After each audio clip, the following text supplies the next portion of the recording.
मुल्तान गांव में रहने वाला मेरी और आपकी उम्र का एक बच्चा एक दिन अपने घर के सामने चौखट पर बैठकर खेल रहा था। जब तक वह बच्चा कुछ समझ पाता, वह देखता है कि काफी लोगों की भीड़ उसके तरफ बढ़ रही है और देखते देखते उस बच्चे के सामने क्या होता है, उसके घर वाले उस भीड़ से लड़ने लगते हैं और एक एक करके उनके सभी घर वाले उस भगदड़ में शहीद हो जाते हैं। आखिरी समय में जब उनके पिताजी इस सिचुएशन का डट कर मुकाबला कर रहे थे, जब वो अपनी आखिरी समय पर पहुंचे तो वो कहते हैं उस बच्चे से, भाग मिल्खा भाग। जी हाँ, आज की इस वीडियो में we are going to talk about the one and only the flying Jat Sikh Shri Shri Shri Milkha Singh ji.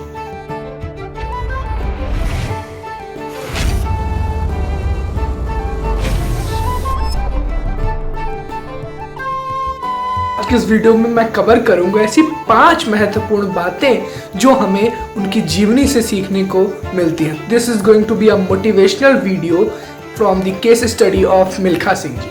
आज के इस वीडियो में सबसे पहले एक नज़र फेरेंगे किस तरीके से, पहली सीख उनसे ये लेंगे किस तरीके से how to fight back from the situation, how to bounce back. ये सीख हम किस तरीके से मैं बताऊंगा आपको, इस जीवनी से आपको कैसे मिलेगी। दूसरी चीज़ हम सीखने वाले हैं इस वीडियो में कि नेवर लुक बैक। हमें कभी भी सिचुएशन में पीछे नहीं देखना है, हमें हमेशा आगे देखते रहना है। चलिए बिना देरी किए let's move to our case study और स्टार्ट करते हैं आज के इस वंडरफुल वीडियो को। Look back, fight from the situation. कहानी शुरू करता हूं जैसे शुरुआत में मैंने आपको बताया किस तरीके से एक बच्चा, 15 साल का बच्चा अपने घर के सामने बैठकर खेल रहा था।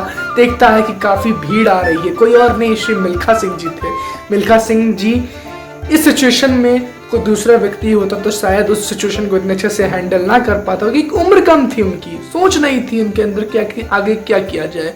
परंतु उसी समय से वो वहाँ से स्टेशन से किस तरीके से बाहर निकलते हैं और स्टेशन पे पहुंचते हैं और टिकट कटवाते हैं और स्टेशन की भीड़ में माइक में अनाउंस होता है तो उनको पता चलता है कि उनकी बहन भी वहीं पर है।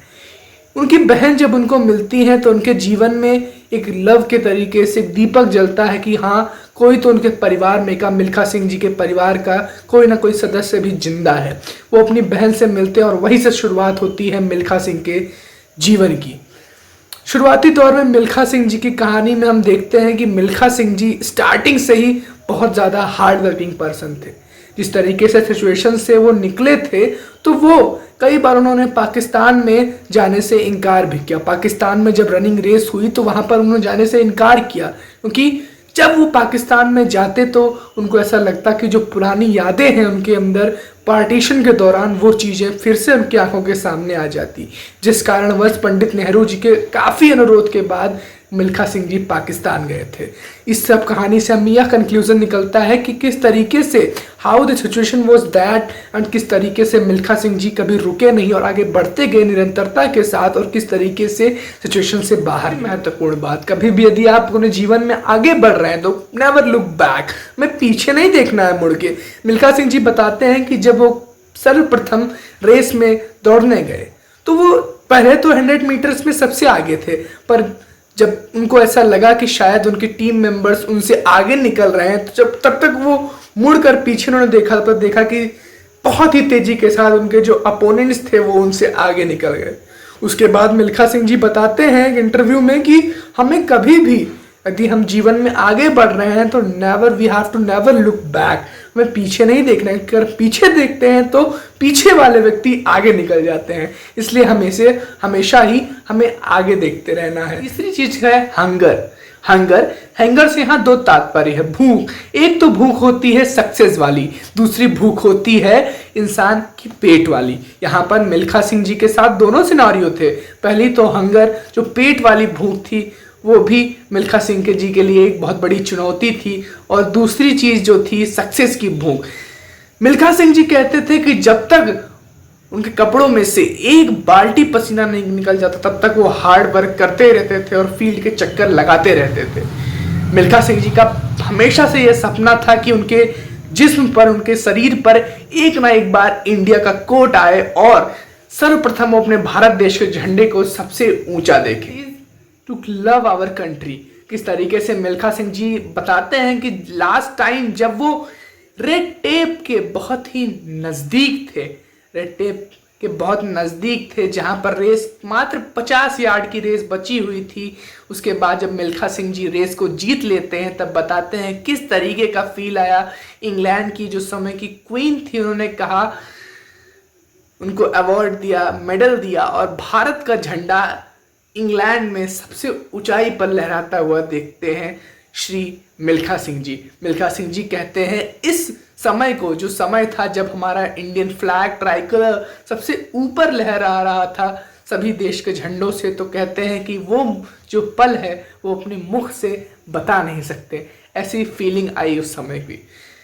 ये जो स्पोर्ट पर्सन्स हैं ये भी किसी फ्रीडम फाइटर या किसी रिफॉर्मर से कम नहीं है।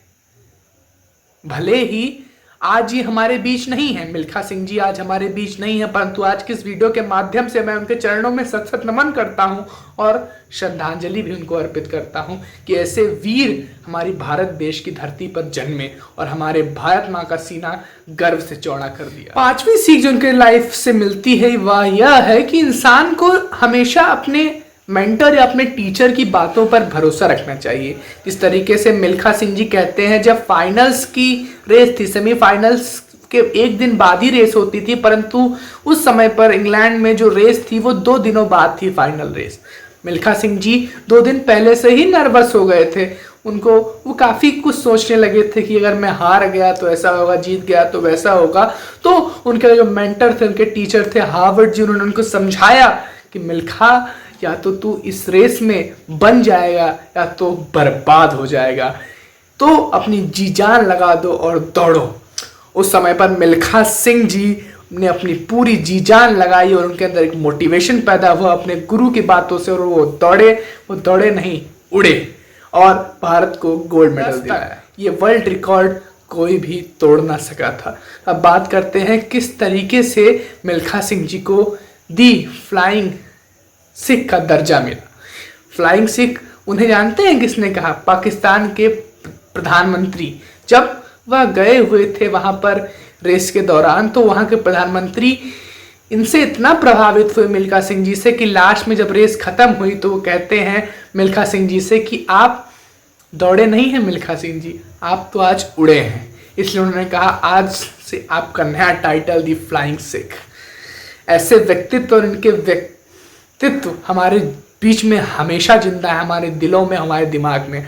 आज की इस वीडियो में मैंने प्रयास किया इस व्यक्तित्व को दोबारा आप सभी तक पहुंचाने का, और ऐसे व्यक्तित्व को हमें कभी भूलना नहीं चाहिए। मिलते हैं किसी नेक्स्ट वीडियो में किसी नए ऐसे ही जोश भरे मोटिवेशनल वीडियो के साथ, जिसमें ऐसे ही किसी व्यक्तित्व की 5 जीवनी से सीखने वाली 5 महत्वपूर्ण चीज़ों के बारे में बात करेंगे। तब तक के लिए थैंक्स फॉर वॉचिंग। जय हिंद, जय भारत।